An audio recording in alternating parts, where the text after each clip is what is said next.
three seat heights here. One is too high, one is too low, and the other one is bang on. Which one is right, and how do you nail your own seat height with a simple approach? Stick around for the answer in this video and a whole lot more as we get into the 18th edition of the RCA Training Tip Show.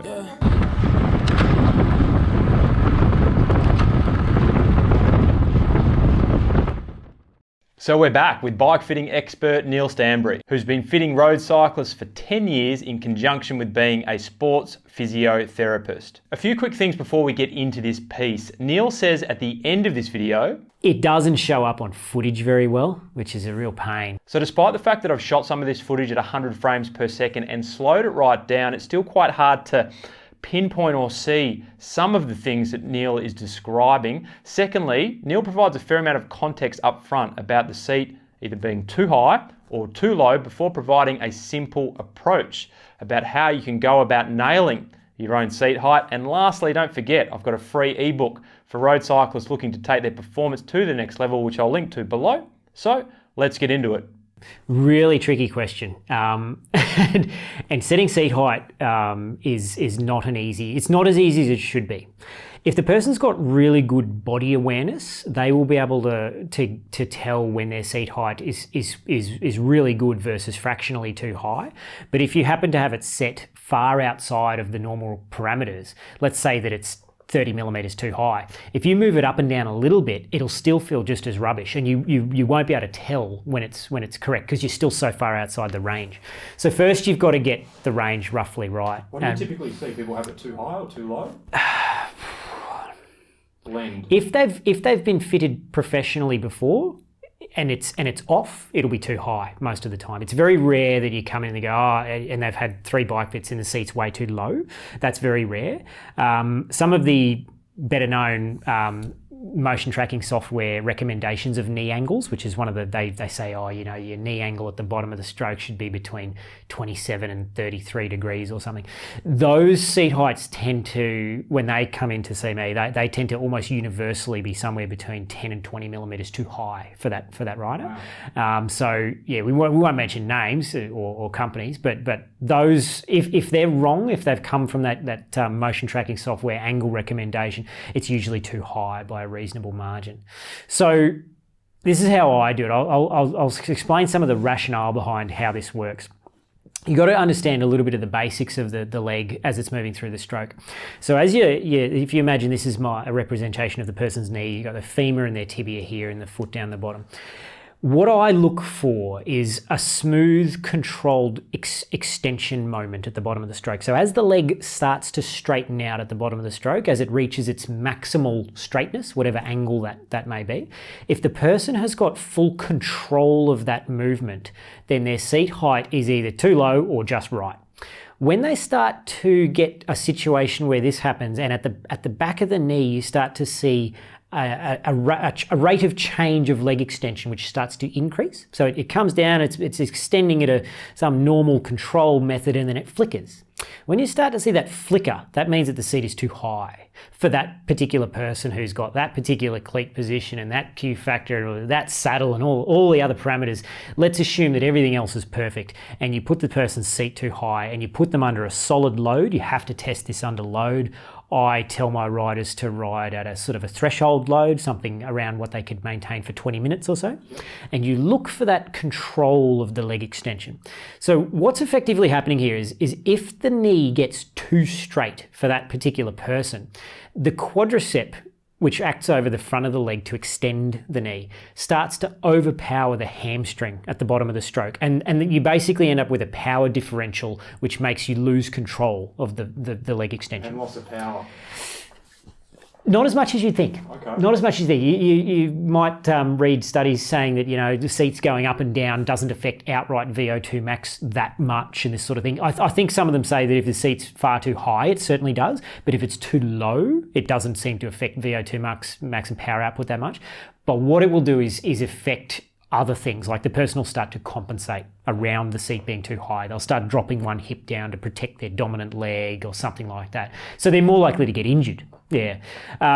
If the seat's too high, you'll tend to burn up in your quads a lot. This is another way that you can possibly set it yourself at home. If you're doing some hard efforts, some sort of 3 or 5 minute efforts, and your quads are burning up and you feel no fatigue in your hamstrings, it often means the seat is too high. It can also mean that it's too far back or too forward, but let's forget about that for this subject of simplicity. It often means the seat is too high. You should, at the end of a really hard lot of intervals, feel pretty even fatigue between your quad, your hamstring, and hopefully your glutes, which means that you're spreading the load of power generation over the largest possible surface area of muscles. It's the ideal, kind of scenario. So you look for that control of the leg extension. And the reason that this unlocking occurs at the back of the knee when the seat is too high, if you look at a knee from the side, the hamstring tendons where they cross across the back of the knee, if this is the pivot point of your knee, the hamstring tendon, when the leg is straight, the hamstring tendons pass very close to the pivot point of the knee. The quadriceps tendon, the patella tendon, has got a patella in the middle of it, which acts as a lever arm to basically increase the leverage of the quadricep muscle group. So when the leg is straight, the quadriceps have much greater relative power than the hamstrings. So you can think of this as if you're trying to do like a seated leg extension, even when your leg is nearly fully straight, you've still got a lot of power in your quad. But if you try and do a hamstring curl in isolation with your leg straight, it's as weak as a kitten. If you bend your knee 90 degrees, however, the hamstring starts to become more powerful because essentially the pivot point as the knee rolls back, the hamstring pivot point is getting further away. So the lever arms become more equal when the leg bends. So as the leg becomes too straight, the quadriceps starts to generate too much power for the hamstring to control at the bottom of the stroke. And so you need to have a fairly smooth transition as the leg starts to extend to when it starts to bend again. You need to have a smooth transition of this movement. And if it's not smooth, if it starts losing control because your leg is getting too straight, you will compensate. And everything, this all comes back to compensation strategies. As soon as you lose control of the motion, the dominant hemisphere of your brain will start to protect your dominant leg. So if you have a person who is perfectly skeletally symmetrical and you put their seat too high, almost nobody sits too high and evenly overextends both legs. It just almost never happens. I've seen it once or twice ever. You put them too high and their brain goes, this is no good. If I keep doing this, I'm going to injure myself, right? So that what they will do is they will drop their dominant leg down and forward. In your case, it's your right leg. 80, 90% of us, we drop our right hip when there's a positional problem like this. And our brain does that to shorten up the reach to the cranks on the right-hand side. So you look at the person from the right and their right leg looks happy. It's got full control of the bottom of the stroke. And the left leg, because the hip is up and back and away from the crank, it's overextending. So the person will essentially display more asymmetry if the seat is too high. So if they don't have control, they will compensate. And really that's the biggest kind of problem, is not so much that it's slightly too low, so you've lost 1 watt or 5 watts or something. If it's slightly too high, you will compensate.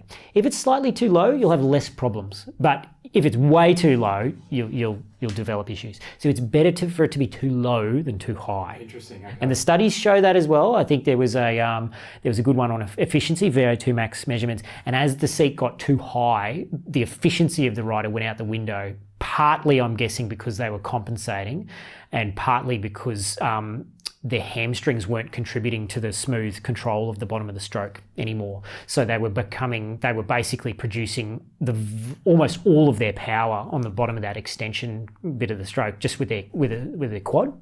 And so you're putting all the fatigue into one muscle group. Yeah. So that would be my guess as to why that efficiency problem came out in the literature when the seat got too high. Too high, sorry. Yeah. So you're better off being slightly too low than too high. Okay. So how do you know if you're too low then? This is a great thing for me to say it, and as a person who's seen 1,000 knees extending 1,000 different ways, I can see it and spot it within about a 1 or 2 millimeter range. When the seat gets too high by 1 or 2 millimeters, I can tell, and I'll lower that person's seat down 2 millimeters, say, and they'll go back up to that 20-minute effort, and they'll go, wow, that feels remarkably more stable and smooth, and it feels like I'm pedaling circles. But if I raise the seat 2 mils, I feel much worse. So when you're at that tipping point, when you're right on the button, the rider can sense it. But if they're way outside that, they won't know what's going on. So you've got to get it pretty close to start with yourself. All of the kind of mathematical rules tend to be fairly useless for a large proportion of people. I'm sure they work for some people. So what I would tend to do is stick your heel on the pedal, like the most basic of the basic ways, right? Sit on the seat, stick your heel on the pedal, have your legs straight. Then lower the seat about 15 millimeters from there, a large amount, right? And then sit yourself on a trainer and do some efforts at about that 20-minute intensity. And every 3 minutes, raise the seat 3 millimeters. So this will take you 20 minutes to do, right? So you ride for 3 minutes, raise it 3 mil. Ride for 3 minutes, raise it 3 mil, and creep it up. And if you've got decent body awareness of what your legs are doing, at some point in that range, it'll probably get to a point where you go, oh, that feels a bit funny now. It doesn't feel like I'm controlling the bottom of the stroke fluently. It feels like my knees, one or both, are starting to chop a little bit at the bottom of the stroke. And invariably you'll feel it in one of your knees before the other, because you've either got one leg that's 2 mils longer than the other, or you start favouring your dominant leg slightly. So as soon as you start to perceive asymmetry creeping in, and you start to perceive a little bit of choppiness of the stroke at the bottom on either leg, you want to go back down 2 mils or 3 mils and ride it at roughly that height. And it, if you're a big heel dropper, you might need to start 30 mils lower. If you're a severe toe pointer, you might actually need to go up from having your heel on the pedal, right? So there's a lot of variables in there, but I would, if you were trying to do it really roughly yourself at home, sit yourself on a trainer, stick your heel on the pedal with your leg locked, drop the seat 15, maybe even 20 millimeters from there. You're not going to injure yourself riding for 20 minutes or for 3 minutes with the seat a little bit too low. And do it at about a 20-minute intensity. So a decent clip, but not like a VO2 max super hard effort. Yes. And as soon as you start to feel choppiness creeping in at the bottom of the stroke on either leg, that's probably pretty close to your seat height. Yeah. As soon as it gets too high, the rider will start to compensate. And if they've got decent body awareness, they will feel that. Yes. Yeah. They'll go from feeling quite nice to, something's a bit off here. And that's usually a sign that they're just a little bit too high. The biggest effect that they usually notice is less weight on their hands. Okay. So when the seat's too high, because of that effect of the quad effectively overpowering the hamstring at the bottom of the stroke, the quad attaches up on the front of your pelvis. So it literally pulls you down onto your hands. If your hamstrings are working nice and strongly through the bottom of the stroke, you will have less weight on your hands because they attach up on the back of the pelvis and they will literally lift weight off your hands. Yeah. So it's another thing you can kind of look for is balance. Once you, I feel lighter on the hands at this particular seat height, that's probably the right seat height. It's probably pretty close. There's that, and then there's efficiency. So they'll be doing hard efforts and they'll notice that their quads are no longer doing all of the work. They're not getting massive lactate burn in their quads. They're getting it everywhere. Quad, hamstring, glute, and to a lesser extent calf, and that's a good way. I call that idea preferential fatigue. If you're not preferentially fatiguing one muscle group, it usually means your seat height and your setback and all of the other things are pretty damn close. It's one of the things we really seek to find in a good position is the person gets off the bike and they're tired, but their legs aren't jelly. You've ever had a situation where you get off after a hard ride and you can't walk up a set of stairs because your quads are just burned. Yes. It means something's off and you're doing so much work with your quads that they're copping all the load. Your legs should be tired, but you should still be able to walk and squat down and do that sort of stuff if your position is really good. Yeah, effectively, yeah. Whether it translates into a bigger 20-minute wattage output or whether it translates into an effect like, I did a 4-hour ride that I did 6 weeks ago and I was in much better shape at the end of it. So like general energy conservation over a really long time of riding versus an outright power gain. Because power output, cardiovascular power output on a bike is primarily limited by cardiac output and lung oxygen transference and mitochondrial density and all these things. It's not so much limited hugely by the seat being 3 mils too high, but you will cook yourself less on a long hard